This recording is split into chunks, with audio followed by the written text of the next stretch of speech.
오늘 우리에게 주시는 하나님의 말씀은 요한복음 20장 24절부터 27절까지 말씀입니다.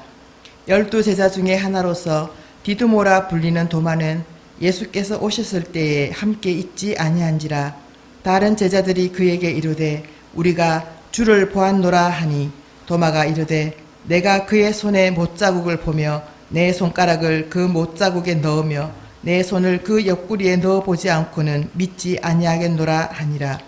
8해를 지나서 제자들이 다시 집 안에 있을 때에 도마도 함께 있고 문들이 닫혔는데 예수께서 오사 가운데 서서 이르시되 너희에게 평강이 있을지어다 하시고, 도마에게 이르시되 내 손가락을 이리 내밀어 내 손을 보고 내 손을 내밀어 내 옆구리에 넣어보라. 그리하여 믿음 없는 자가 되지 말고 믿는 자가 되라. 영미권에서는 그 의심이 많은 사람을 가리켜 다우팅 토머스라는 표현을 사용합니다. 의심이 많은 사람이라는 뜻이에요. 근데 그걸 직역하면 재밌습니다. 의심하는 도마가 됩니다. 이쯤 되면 우리는 이해가 갑니다. 예수님의 제자 가운데 한 명인 도마, 우리에게도 그는 의심 많은 제자라는 수식어가 늘 따라 붙는 인물이죠. 왜 그에게는 그런 불명예스러운 수식어가 붙었을까요? 잘 알고 있는 내용입니다만 다시 한번 정리해 보겠습니다. 부활하신 예수님이 처음으로 제자들에게 모습을 보이셨을 때 하필 그 자리에 도마만 없었습니다. 그리고 이제 나중에 도마가 그 동료들에게 합류했을 때는, 그때는 또 예수님이 모습을 감추신 뒤였죠. 그때 동료들이 뭐라고 얘기합니까? 우리가 주님을 봤다라고 말하는 거예요. 근데 도마는 크게 기뻐하는 것 같지가 않습니다. 오히려 회의론자의 그런 모습을 보이죠. 내가 그 손에 못자국을 보고 그 못자국에 내 손가락을 넣어보고 그 옆구리에 손을 넣어보기 전에는 믿지 않겠다라고 말해요. 자, 이 부분 때문에 도마는 제자 중에서도 그 성경인물 통틀어서도 의심이 많은 사람이라는 그런 대명사가 된 것이죠. 근데 도마에 관한 기록을 전부 이렇게 살펴보면 꼭 도마를 그렇게만 보기는 어렵습니다. 우선 공관복음에는 도마의 이름이 한 번씩만 등장을 해요. 예수님의 12제자를 이렇게 소개하는 본문에서만 나옵니다. 그 도마에 관한 그나마 조금 이렇게 긴 내용들은 요한복음에서만 확인할 수 있는데 총 3번에 걸쳐서 도마가 한 말들을 확인할 수 있어요. 근데 그 중에서도 오늘 읽은 본문에 기록된 것과 같이 요한복음 20장 24절 이하에 기록되어 있는 도마의 말, 그 다음에 도마와 예수님과의 그 대화, 그 내용이 가장 긴 분량을 차지하고 있기 때문에 거기서 부각되는 도마의 그 의심, 이게 아무래도 도마라는 한 인물의 정체성을 또 이렇게 못 박아놓은 게 아닌가 싶습니다. 도마 입장에서는 후대에 자신이 그렇게 의심 많은 사람으로 알려지는 게 억울할 수도 있을 것 같아요. 왜 그럴까요? 사실 도마 이전에 먼저 예수님을 만났던 제자들도 도마와 크게 다르지 않았기 때문입니다. 그들은 먼저 막달라 마리아가 부활하신 예수님을 만났다라는 소식을 전했음에도 불구하고 도마와 크게 다르지 않은 반응을 보였어요. 심지어 그거보다 한참 뒤에 일어난 일을 기록하고 있는 마태복음 28장 16절 이하를 보면, 그때는 11제자, 그러니까 도마까지 포함한 제자들이 예수님께서 주신 말씀을 따라서 갈릴리에 있는 어느 한 산으로 가는 장면이 기록되어 있어요. 그동안 그들은 많은 얘기를 나눴을 겁니다. 그리고 그곳에서 예수님을 만나요, 다시. 그러니까 이미 그 이전에 제자들, 그 도마를 포함해서도 예수님을 여러 차례 만난 상황입니다. 근데 그 자리에서 그들이 예수님께 경배하였는데, 거기까지 분위기가 좋았음에도 불구하고 마태복음 28장 17절 그 후반부 기록을 보면 그들 가운데 여전히 예수님의 부활을 의심하는 자들이 있었다라고 말해요. 한 사람이 아니라 복수형입니다. 이미 도마가 의심하는 제자로 낙인이 찍힌 상황이지만 그 이후에, 그러니까 다시 말해서 도마 외의 제자들은 예수님의 부활에 대해서 추호도 의심하지 않는 것 같이 보일지라도 사실은 그 뒤에도 보면은 여전히 제자들 가운데는 예수님이 부활하신 게 맞긴 맞나? 우리가 지금까지 여러 차례 만났고 직접 음성을 들었고 같이 식사도 했고 했지만 여전히 이게 믿기지가 않는다라고 하는 제자들도 있었다라는 거예요. 그러니까 어떻게 보면 도마는 그냥 제자들의 전형적인 모습을 그냥 대표성을 띠고 나타내는 사람이라고도 할 수 있어요. 그리고 더 나아가서 보면 도마는 그들보다 또 뛰어난 부분도 가지고 있었습니다. 그 도마에 대해서 기록되어 있는 또 요한복음 다른 본문들을 한번 참고해 보죠. 요한복음 이제 10장을 보면 예수님께서 이제 유대 지방에서 이제 하나님 나라 복음을 전하시는 장면이 기록되어 있는데, 그때 유대인들이 도로 들어서 예수님을 치려고 한 순간이 있었어요. 그 이유가 무엇이냐 하면 예수님이 자신과 하나님을 동등하게 말씀하셨기 때문이에요. 그러니까 유대인들 입장에서는 신성 모독죄를 적용한 거예요. 그러면 율법에 따르면 돌로 쳐 죽여도 됩니다. 그래서 그 일이 있고 나서 예수님이 우선은 그 현장을 떠나서 요단강 동편으로 가십니다. 그래서 그쪽 지방에 한동안 머물러 계세요. 근데 이쪽 지방에서는 사람들이 이쪽 요단강 서편 쪽에 있는 유대인들보다 훨씬 우호적으로 예수님을 대합니다. 그래서 요한복음 10장 42절 기록을 보면 그곳에서 많은 사람이 예수님을 믿었다라고 기록되어 있어요. 분위기가 좋아요. 자, 그렇게 어느 정도 시간이 흘러갑니다. 그리고 이제 11장으로 넘어가서 그 유명한 죽은 나사로를 살리신 사건이 이제 기록되어 있죠. 근데 그 일이 있기 전, 그러니까 나사로를 살리러 가시기 전에 요한복음 12장 7절에서 예수님이 제자들에게 말씀하시는 거야. 다시 유대 지방으로 가자라는 거예요. 그러니까 제자들이 갑자기 불안해지기 시작합니다. 아니 선생님, 얼마 전에 그곳 사람들이 선생님을 해코지하려고 했던 거 기억하지 않으십니까? 굳이 뭐하러 거기 가십니까? 여기 사람들은 이렇게 환영하고 선생님 말씀 잘 듣고 있는데 여기서 계속 복음을 전하시는 게 어떨까요? 자, 그런 분위기예요. 예수님은 가셔야만 한다는 거죠. 그리고 그 나사로를 살리실 뿐만 아니라 이제 예루살렘으로 가셔서 십자가에 못 박히셔야만 합니다. 제자들은 아직 그 상황을 이해하지 못해요. 단지 우리 선생님이 정말 대단한 분인데도 불구하고 유대인들이 제대로 인정도 안 해주니까 굳이 그런 동네에 가실 필요 없이 여기서 그냥 계속해서 좀 머물렀으면 좋겠다라는 그런 마음이었어요. 만약에 제자들이 끝까지 이렇게 고집했다면 예수님 혼자 가셔야만 했던지 아니면 예수님도 상당히 난처한 상황이었을지도 모릅니다.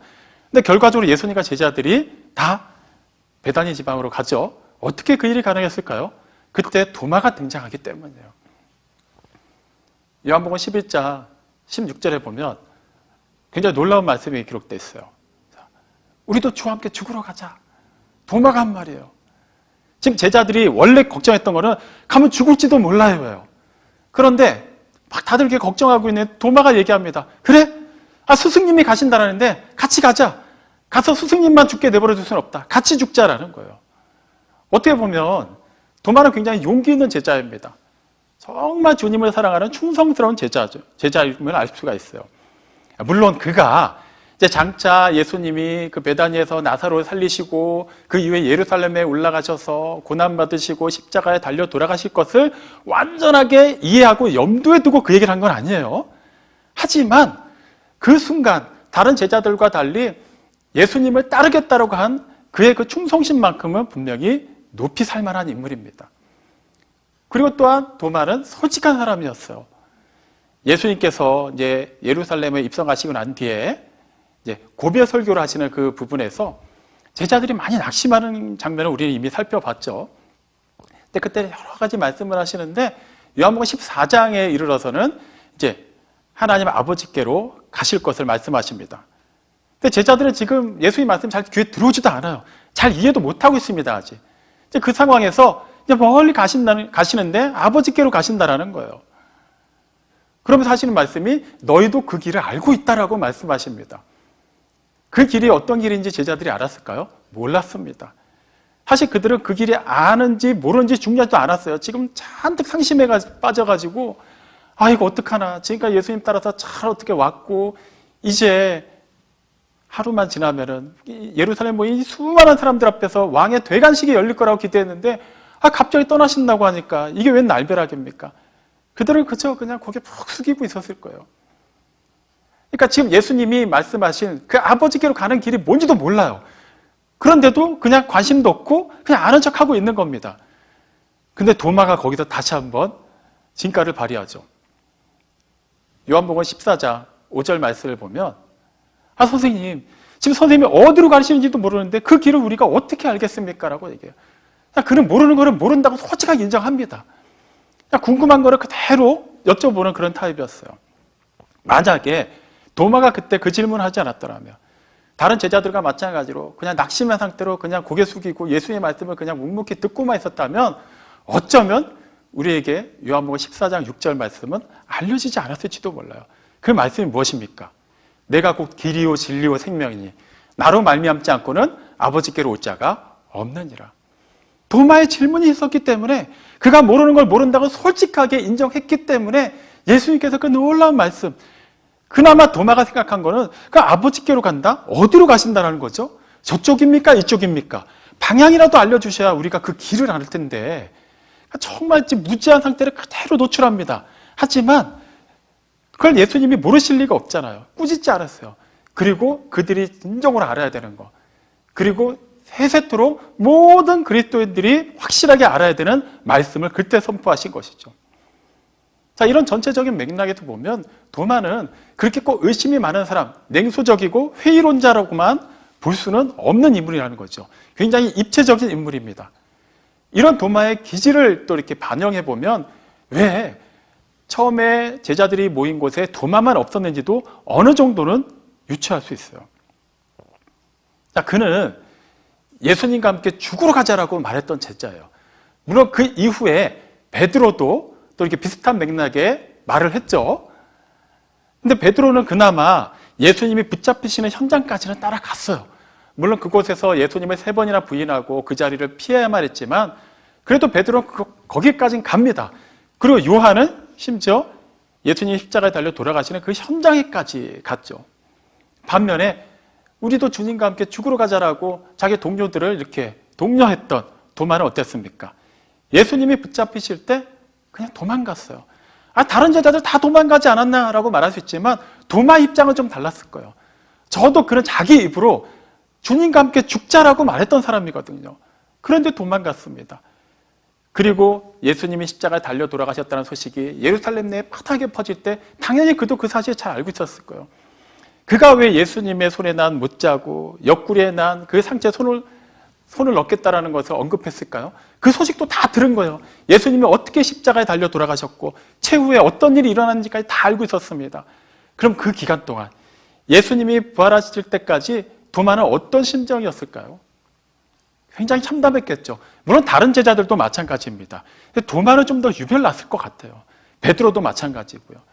내가 선생님과 함께 죽기까지 각오했던 사람인데 정작 나는 붙잡히실 때 내 목숨 보존하기 위해서 도망쳤고 선생님이 그렇게 고통 가운데 돌아가실 때 나는 그 자리를 지키지도 못했고 이제 어디 가서 내가 예수님의 제자라는 말할 자격도 없고 예수님이 그렇게 돌아가신 거에 대해서 너무나도 속상하고 마음이 아픈 상태로 그는 그렇게 부활절을 맞이했을 거예요. 물론 그에게 부활절이 아니죠. 그러니까 어쩌면 제자들은 그나마 조금이라도 마음을 추스리고 모여 있었을 때 도마만큼은 차마 다른 동료들에게도 자신의 모습을 보이기가 힘들었을 것 같아요. 내가 앞장서서 죽겠다고 말했는데 어떻게 내가 아무렇지도 않은 모습으로 그들 앞에 설 수 있을까? 그는 모처에서 그냥 그렇게 하염없이 눈물을 흘리고 있었을지도 모릅니다. 자, 그리고 어느 정도의 마음을 잡고 이제 동료들이 모여있는 곳을 알아내서 갔어요. 근데 가자마자 그들이 난리가 난 겁니다. 슬픈 기색을 띠지 않고 오히려 기쁜 표정을 지으면서 막 환호성을 지르는 거예요. 우리가 부활하신 주님을 보았다. 그때 도마가 한 말이 그 유명한 말이잖아요. 내가 그 손에 못자국을 보고 그곳에 내 손가락을 넣어보고 그 옆구리에 손을 넣어보지 않고는 믿지 않겠다. 도마 입장에서는 충분히 그렇게 말할 수 있었어요. 왜 그럴까요? 지금 동료들이 뭘 얘기하는 겁니까? 우리는 예수님을 보았다라고 얘기하는 거예요. 그러면 도마 기준에서는 어떻게 해야 될까요? 자신도 그들처럼 예수님을 보아야만 그 사실이 믿어지는 거예요. 예수님이 부활하셨다라는데요. 어느 제자가 기쁘지 않겠습니까? 도마도 분명히 기뻤을 거예요. 굉장히 설렜을 겁니다. 그런데 자기 눈앞에는 예수님이 안 보이는 거예요. 근데 자기에게 그 사실을 증언하는 동료들은 예수님을 보았다고 얘기합니다. 그러니까 그는 구체적으로 얘기하는 거예요. 그냥 막연하게 뭐 귀신 같은 그런 존재, 예수님과 닮은 존재가 아니라 정말 십자가에 달려 돌아가신 나의 주님, 그분을 내가 봐야만 나는 믿을 수 있겠다. 이 말을 바꿔서 표현하면 나는 믿고 싶다. 그렇기 때문에 나는 부활하신 주님을 직접 만나고 싶다라고 얘기하고 있는 거예요. 도마는 결코 그냥 아무 그냥 감정도 없이 살아날 리가 있어요, 예수님이. 그러면 정말 그 십자가에 달리신 그 모습 그대로 내 앞에 나타나시면 믿어줄게. 이렇게 말한 사람이 아니었다라는 거예요. 하지만 그렇다고 해서 도마가 예수님의 부활하신 소식을 듣고도 그것을 믿지 않은 것 자체를 미화할 수는 없습니다. 성경이 그거에 대해서 분명히 말하죠. 예수님이 다시 도마도 있는 그 자리에 나타나셨을 때 도마에게 뭐라고 말씀하셨나요? 요한복음 20장 27절 그 후반부를 보면 믿음 없는 자가 되지 말고 믿는 자가 되라라고 말씀하세요. 그러니까 예수님도 분명히 지금 말씀하시는 겁니다. 너는 믿음이 없다. 책망입니다. 그러니까 도마가 아무리 그런 기질이 있고 그런 나름의 장점이 있고 그런 나름의 다른 제자들보다 조금 더 나은 부분이 있다 할지라도 어쨌거나 예수님의 부활에 대해서 그렇게 여러 차례 말씀을 들었고 심지어 자신이 가장 신뢰하는 동료들로부터 직접 목격담을 들었음에도 그 사실을 믿지 않은 것 자체는 분명히 책망받을 만해요. 하지만 그렇다고 해서 도마가 예수님께 그때 책망받은 그 상황 자체가 도마에게는 한없이 부끄럽고 슬픈 일이었을까요? 그렇지 않습니다. 오히려 그 순간만큼은 도마에게 가장 기쁘고 은혜로운 순간이었을 거예요. 왜 그랬을까요? 자, 그러면 도마가 그동안에 또 어떤 상황이었을지를 다시 한번 생각해 보죠. 이제 첫 번째 일요일, 그러니까 예수님이 금요일날 돌아가셨어요. 그리고 그러니까 금요일날 새벽에 붙잡히실 때 제자들이 다 도망갔잖아요. 그러니까 도마 입장에서는 금요일날 새벽 이후로는 예수님을 본 적이 없는 겁니다. 그리고 금요일, 토요일, 일요일에 예수님이 부활하셨어요. 그러니까 다른 제자들, 그러니까 도마를 제외한, 가룟 유다를 제외한 10명의 제자들은 3일째 되는 날, 예수님과 헤어진 지 3일째 되는 날에 어쨌거나 부활하신 예수님을 만난 겁니다. 그리고 다시 일주일이 지난 시점에서 예수님이 도마도 있는 그곳에 나타나신 거예요. 다른 제자들은 어쨌거나 그 일주일 동안 부활하신 예수님을 만나고 난 이후에 일주일 동안 상황 자체는 바뀌지 않았지만 여전히 그들을 향한 유대인들의 살기는 변함이 없었지만 그래도 부활하신 예수님을 만났기 때문에 희망이 있었을 거예요. 기존처럼 너무 그렇게 낙심하지는 않은 상태였을 겁니다. 그러니까 어떤 뭔가 모종의 기대감을 가지고 모여 있어요. 도마는 어땠을까요? 비록 동료들로부터 부활하신 예수님에 관한 소식을 들었지만 그에게 여전히 예수님은 돌아가신 분이에요. 금요일날 새벽 이후로는 본 적이 없는 분입니다. 그리고 일주일이라는 시간이 지났어요. 그 일주일 동안 도마는 어땠을까요? 다른 제자들과는 분명히 달랐겠죠. 여전히 그는 슬퍼했을 겁니다. 괴로워했을 거예요. 마음이 만신차이가 됐을 겁니다. 그 상태로 힘을 내서 그 공동체에 다시 합류를 했어요. 만약에 그때 예수님이 나타나셔서 어차피 제자들에게는 이미 한번 말씀하신 적이 있으니까 도마에게 그냥 단도직입적으로 너 왜 이렇게 믿음이 없냐? 믿는 사람이 되라 라고 말씀하셨어도 할 말이 없습니다. 그리고 사실 다른 동료들이 도마에게 예수님에 관해서 뭘 얘기했죠? 우리가 주님을 보았다 그것만 얘기했어요. 도마 입장에서는 당연히 증거를 제시할 수밖에 없는 상황만 얘기한 거예요. 그때 예수님이 처음에 모습을 보이셨을 때 그냥 모습만 보이시고 사라지셨나요? 그렇지 않아요. 말씀도 하셨잖아요. 너에게 평강이 있을지어다 라고 말씀하신 뒤에 아버지께서 나를 보내신 것 같이 나도 너희를 보내노라 라고 말씀하십니다. 그리고 또 평강이 있을지어다 라는 말씀을 한 번 더 하셨죠. 숨을 또 내신 다음에 그들에게 성령을 받으라 라고 말씀하세요. 그리고 이어서 너희가 누구의 죄든지 사하면 하여질 것이요 누구의 죄든지 그대로 두면 그대로 있으리라 라는 말씀까지 하셨어요. 만약에 그들이 우리가 주님을 보았다 그리고 주님이 이렇게 우리에게 말씀하셨다라는 것까지 도마에게 전했다면 어쩌면 도마는 그렇게까지 의심하지 않았을지도 모릅니다. 물론 이거에 대해서는 하나의 가정법이기 때문에 여기까지만 하고 넘어가겠습니다. 도마 입장에서는 만약에 그 자리에 도마뿐만 아니라 다른 제자도 도마와 똑같이 없다가 나타났다면 그렇게 비슷하게 얘기했을 수도 있을 것 같아요. 하지만 앞서 말씀드린 것처럼 그것이 도마의 그런 의심하는 거에 대해서 불신앙에 대해서 미화될 수 있는 요소가 될 수는 없겠죠. 그래서 예수님도 분명히 책망을 하셨습니다. 그럼에도 불구하고 예수님의 그 책망이 그리고 그 모든 시점을 통틀어서 예수님이 그들 모임 가운데 특히 도마 앞에 서신 그 장면이 그에게는 왜 은혜로울 수밖에 없었을까요? 방금 설명해 드린 것처럼 도마는 그 일주일 동안에도 계속해서 괴로워하는 가운데 지냈을 거예요.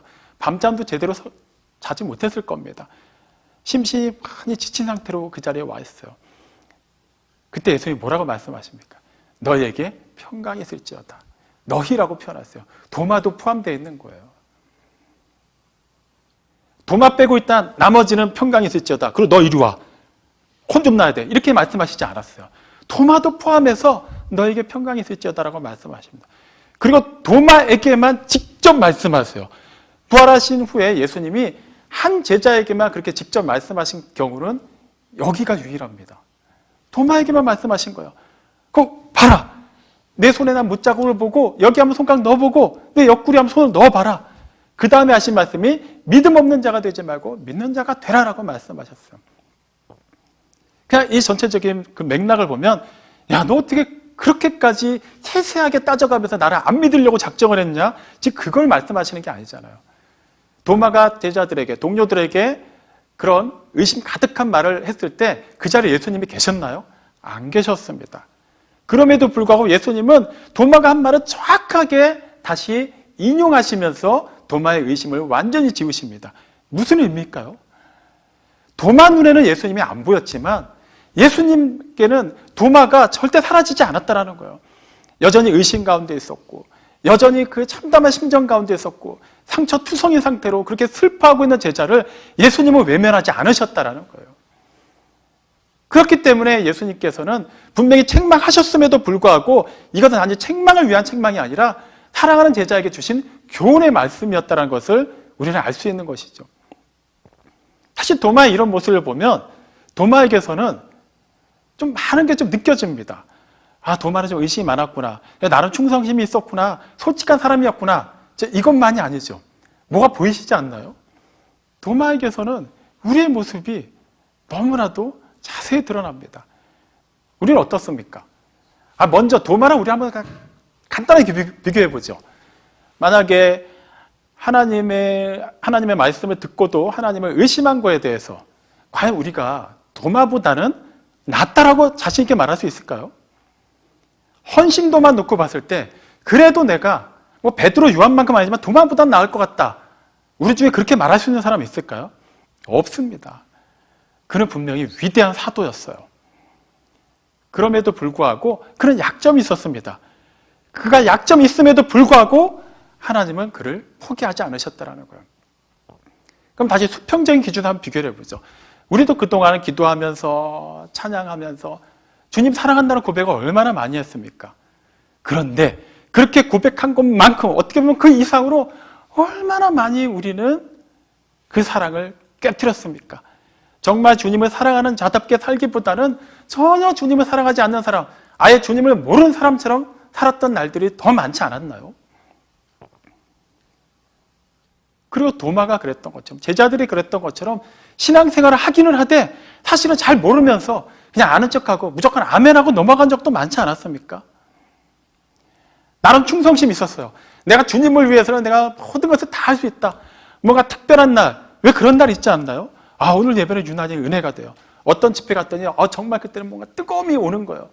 그러면 내가 이제 오늘부터는 내가 작정해서 하나님을 위해서 내 몸을 진짜 막 불살라보겠다. 그런 각오 여러 번 하시지 않았나요? 그런데 어떻습니까? 며칠이 못 가서 금방 식어버렸잖아요. 도마가 어떻게 보면 우리의 그러한 모습을 적나라하게 보여주고 있습니다. 그러면 도마 우리가 같구나. 답이 이렇게 나오는 것일까요? 아니죠. 그런 도마를 예수님이 포기하지 않으셨다라는 거예요. 자신을 저주하면서까지 부인한 베드로를 포기하지 않으셨다라는 거예요. 그들이 잘나서? 아니죠. 그들을 사랑하시기 때문에, 그들을 택하셨기 때문에, 그들을 품으셨기 때문에, 그들을 위해 몸소 그들의 모든 죄를 짊어지시고 십자가에 달려 돌아가심으로 그들의 죄를 사셨기 때문에 그들을 포기하지 않으시는 거예요. 마찬가지로 그분은 우리를 포기하지 않으십니다. 그 확실한 증거로 뭘 주셨나요? 보혜사 성령님을 보내주셨잖아요. 또 다른 보혜사입니다. 우리 눈에는 그때 제자들이 보았던 것, 제자들이 들었던 그 음성으로 말씀하신 예수님이 보이지 않습니다. 하지만 또 다른 보혜사신 성령님께서 영으로 내주하시죠. 우리 안에 거하시면서 우리의 몸을 성전 삼아서 우리 안에서 통치하시고 우리를 이끌어 가시고 또 우리와 하나님 사이에서 중보하시고 우리를 위해서 기도하시고 우리에게 그 능력을 주시고 우리를 이끌어가고 계십니다. 이렇게까지 우리를 사랑하세요. 우리가 이렇게 연약한데도 불구하고 그렇게 신앙생활하면서 툭하면 넘어지고 툭하면 의심하고 툭하면 그냥 사랑 없고 인내심 없고 그냥 교만해지기 일수인 우리를 하나님께서 포기하지 않으신다라는 거예요. 그 일을 위해서 오셨고 그 일을 위해서 도마를 찾아가신 겁니다. 그냥 처음 제자들에게만 보이셨어도 그것만으로도 충분하지 않을까요? 굳이 그 이후에 도마에게도 보이시고 또 수백 명의 사람들에게 보이시고 그렇게 안 하신다고 해서 예수님의 부활 자체가 부정되는 게 아니지 않습니까? 그런데도 예수님은 여러 차례에 걸쳐 나타나시죠. 그리고 사랑하는 제자, 만신창이가 된 제자를 회복시켜 주시기 위해서 몸소 나타나셔서 그가 보이지 않는 곳에서도 주님은 그를 보고 계시고 그의 음성을 듣고 계신다는 것을 알려주신 겁니다. 그 하나님이 지금 우리와 함께 하시는 임마누엘의 하나님이십니다. 그럼 이 사실을 알았으니 우리는 그냥 지금도 하나님이 나와 함께 하시는구나, 그러니까 힘내서 열심히 살아야겠다, 이 정도 수준에 머물러서 될까요? 아니에요. 이제 그 다음 단계로 넘어갈 수 있어야만 합니다. 하나님이 우리 안에 계신다라는 거예요. 그 의미가 무엇이겠습니까? 우리 통해서 일하시겠다라는 거잖아요. 그러면 우리가 그러한 약점이 있음에도 불구하고 우리를 여전히 품으시고 우리를 또 이끌어 가시고 우리를 고치시고 우리를 거룩하게 자라게 하시는 하나님이 우리 안에 계시다면 우리는 어떠한 삶을 살아야만 할까요? 단지 우리 스스로가 거룩해지는 것, 그것에 만족해서는 안 되겠죠. 우리 안에 계신 하나님께서 또 우리를 통해서 일하시도록 우리의 몸과 마음을 드려야만 합니다. 그 일을 위해서 하나님께서 우리를 삶의 현장으로 보내신 거예요. 이 예배 장소로만 보내신 것이 아니라 우리를 그 가정으로 일터로 모든 만남 가운데로 보내신 거예요. 그곳에서 우리 많은 사람들을 만나지 않습니까? 교회 안이나 밖이나 하나님을 믿지 않는 사람들을, 믿는다고 하나 여전히 의심하는 사람들, 그냥 대충 믿는 사람들, 아예 하나님을 부정하고 저주하는 사람들, 수많은 사람들을 만납니다. 결과적으로 그들의 모습이 예수님을 구세주로 영접하기 전 우리의 모습 아닌가요? 그런 우리를 하나님이 품어주시고 이해하시고 그런 우리를 포기하지 않으시고 여전히 이끌고 가시고 계신다면 우리 또한 그런 사람들을 보면서 함부로 정죄하고 판단하는 것이 아니라 그들을 품어줄 수 있어야 되지 않을까요? 신앙생활 한 지 몇 년인데 저 사람은 아직도 성경을 저렇게 모르나? 아직도 저렇게 의심에 맞나? 아직도 저렇게 툭하면 시험에 드나? 그럴 수 있다라는 거예요. 그걸 다 알고 계십니다, 하나님이. 하지만 그 수준에 맞춰서 조금씩 자라가게 하고 계십니다. 그리고 그 일로 우리를 부르셨다라는 거예요. 이번 주 수요일 날 총선입니다. 이제 여야 굉장히 강력하게 대치하고 있어요. 얼마 전에 버스 정류장에서 어떤 그러니까 권사님 두 분이신 것 같아요. 이렇게 연세가 이제 지긋하시고 두 분이 이제 앉아서 이렇게 버스 기다리며 얘기를 하시는데 어쩜 그렇게 서로, 그러니까 일행이신데도 불구하고 정치관이 너무 다르신 거예요. 기다리는 동안 저도 그냥 들리니까 들었습니다. 한 분이 그러시는 거예요. 이번에 우리 쪽이 돼야 돼. 그러니까 저쪽이 다수가 되면 나라 망해, 막 이러는 거예요. 근데 이분도 똑같이 아니지, 생각해봐. 우리 쪽이 많아져야지 나라가 잘 되는 거야. 이쪽이 많아지면 안 돼. 나라 큰일 나, 그러는 거예요. 근데 그나마 좋게 결론을 내시는 걸 듣고 제가 그 자리에 떴기 때문에 마음이 그나마 편합니다. 그래도 하나님께서 또 은혜를 주시겠지. 딱 교회 다니는 분들이었던 거예요. 어떻습니까? 똑같이 하나님 믿어요. 근데 각자가 우리 쪽이 안 되면 나라가 망한대요. 그러니까 어느 쪽이 되든 지금 어떻게 되는 겁니까? 우리나라는 망하게 돼 있는 거예요. 심각합니다. 그런데 이게 믿는 사람들조차도 물론 정치관은 다 있어요. 그러니까 그거는 서로 존중해줘야만 합니다. 각자 나라 사랑하는 마음은 있잖아요. 그러니까 그거에 대해서 우리는 뭐라고 함부로 판단해서는 안 돼요. 하지만 상대가 나와 다르다고 해서 그것을 가지고 우리가 마치 예수 믿는데 어떻게 저쪽 정치 성향을 가질 수 있지? 어떻게 저렇게 이렇게 나라에 대해서 걱정을 엉뚱한 부분을 짚고 할 수가 있지? 라는 생각은 들지 몰라도 그들조차도 우리는 함께 품고 함께 자라가야 되는 지체라는 것을 잊어서는 안 된다는 거예요. 꼭 이뿐만이 아니겠죠. 교회 안에서도, 그리고 같은 가족 구성원 안에서도, 그리고 일터에서 만나는 사람들 사이에서도 예수를 믿느냐 안 믿느냐를 떠나서 정말 다양한 사람들이 있습니다. 내 기준에서 판단하지 마시고 정말 그들을 사랑하시는, 그들을 포기하지 않으시는, 이미 그들을 구원하기로 작정하셨고 이미 구원하신 하나님의 사랑, 하나님의 그 기다리심, 하나님의 그 은혜를 먼저 받아 누리는 자로서 그것을 여러분의 언어와 삶과 그 손짓을 통해서 나타내시기 바랍니다. 그 일로 우리를 부르시기 위해서 주님이 우리에게 오셨어요. 우리를 구원하시기 위해서뿐만 아니라 우리 통해서 수많은 사람들에게 구원의 은혜를 베푸시고 그들에게 복을 주시기 위해서 오셨다는 겁니다. 사랑하는 성도 여러분, 우리는 단지 주님이 이 세상에 오셔서 우리를 위해 죽으시고 우리를 위해 부활하셨다는 것, 이 정도 영역에서만 주 예수 그리스도를 이해하는 사람들이 아닙니다. 이제는 우리를 통해 그 놀라우신 은혜의 지경을 넓혀 가신다는 것을 알고 그 일로 부르심 받은 것에 대한 그 사명감을 가지고 살아내는 성도입니다.